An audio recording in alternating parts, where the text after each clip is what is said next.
got a rupee for every time you're asked about Night Train at Deoli, and then I think you would be a millionaire many times over by now. Yes, gosh, that's one of Yes. my earliest.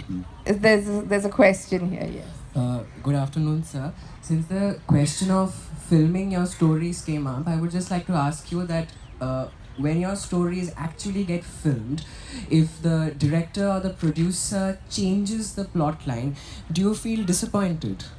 Only if it's changed radically, Sometimes you see it's a different medium, cinema, and to film a story effectively, sometimes certain changes have to be made for the purposes of the production and to give it so that the plot runs smoothly. Certain characters are dropped out, others might be accentuated. So changes are made, and a sensitive director will also consult the writer sometimes about the story and changes that might be made. And that was the case when Vishal Bhardwaj made The Blue Umbrella. We did talk about it. And the other story, Susanna's Seven Husbands, I actually helped with the script. And that changed considerably. Not always to my liking.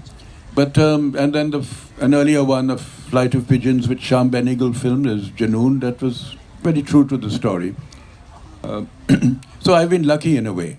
But you're right, sometimes a film can perhaps have too many changes, and if you look back at film versions of famous books, you might occasionally be disappointed, in what finally comes out on the screen.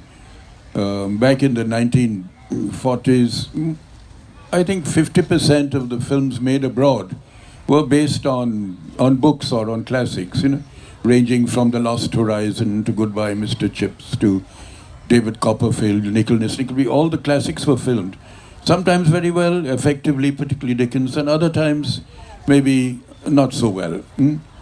And it depends on you and your affection for a certain book. You as a reader might not like the film version of a certain book because it has changed your perception of everything that was in the book. So now you've kind of got one director totally wanting to do many movies with you, which is Vishal Bharadwaj. So he's also looking at Oliver's Diary right now. Yes, well, fortunately... That's another book many of you must be familiar with. Fortunately, Vishal Bharadwaj now has a cottage right next to mine in Missouri. So when he's up in town, I throw stones on his roof. And so if he's not being helpful or wanting to make films, the stones get bigger every time. Yes, the question. Good afternoon, sir. I asked this question to you as a parent, and you being one of the living legend writers that we are lucky to have right now. My daughter is a budding writer, and since I happen to be the That the very bud? next, yes, There, I see her budding there. and she's very much into ghost stories right now, as That's right. her question reflected. What I wanted to ask was, since I happen to be in the near vicinity, whenever she gets an idea, she pops it out to me, and then she asked me for direction. And there are several ways her character is going. How to go about it as a parent, I don't know, because I feel that should I stop her from her originality, or what do I know?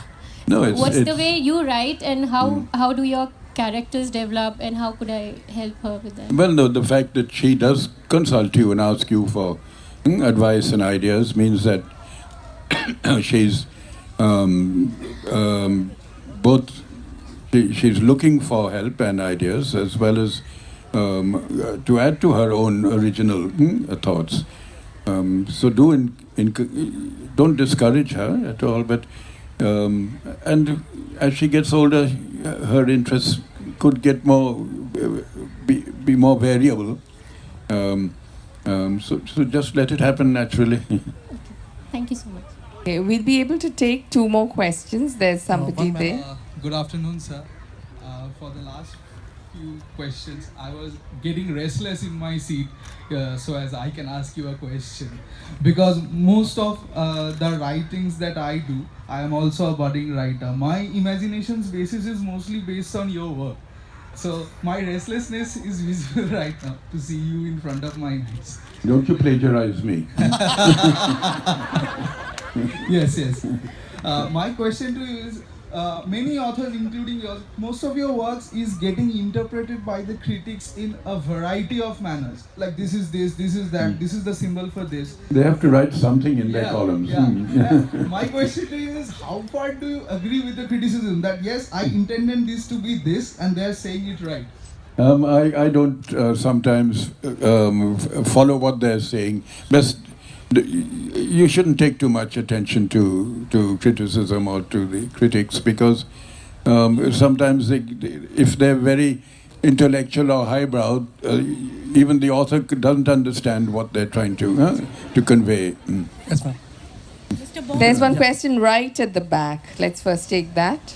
Sir, we don't have the hidden pools, nor do we have the remnants of the Raj, and nor do we have the sleepy hill stations. We are so far removed from it. So how do we find the fiction? I mean, we don't have anything for an experience.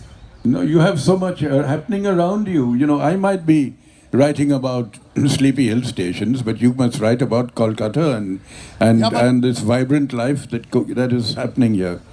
Even sleepy hill stations are not quiet anymore. I have cars and buses below my window which were not there 20 years back. So times change, and we've got to go along with the times. Yeah, Mr. Bond, I have really enjoyed reading your non-fiction also. Thank you. So, are there any new books coming up in that? Well, the autobiography is non-fiction, though I tell a few lies in it here and there. Yeah. But otherwise, that's... so I mix things up. Sometimes I write non-fiction. About hills, about trees and Oh, birds yes. and everything what you have written. You know, I'll always be writing about nature, that's true.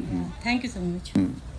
So I think this would be an endless... Does somebody else have a mic? Then I'll be obliged to...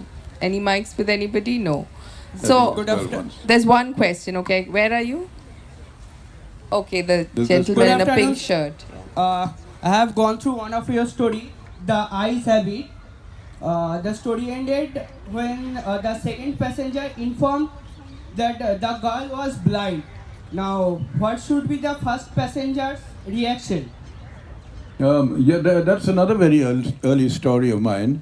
And I'm not sure, I think you might remember it better than I do. But at the end, the young man who is blind has been trying to find out what a particular girl in the compartment looks like by questioning a fellow passenger. And it's only at the end that he discovers that the girl too is blind. And oddly enough, when I wrote this story, again back when I was 20, one of my first stories, it came out in the Statesman in 1955. It's only when I got to the end of the story that I realized the girl was blind. You know, so the ending was not something I had in mind when I sit down to write the story. Well, I think we could spend all afternoon and still we wouldn't have enough time to take all the questions. So all that's left for me to do now is to thank you, Mr. Bond, and to also inform younger members of the audience that Mr. Bond will be doing a session as part of, an outpost of the Children's Literary Meet at 1 o'clock tomorrow at the Western Quadrangle. It's for children and it's a smaller venue, so I would request adults to be sensitive to that, because I know Mr. Bond's fans go across ages and sizes, but the venue has its limitations. And I don't want to keep them away. They can always come and sit on the platform too, no? Yes, it's the other. Don't give them ideas. So thank you, Mr. Bond. Wonderful as always.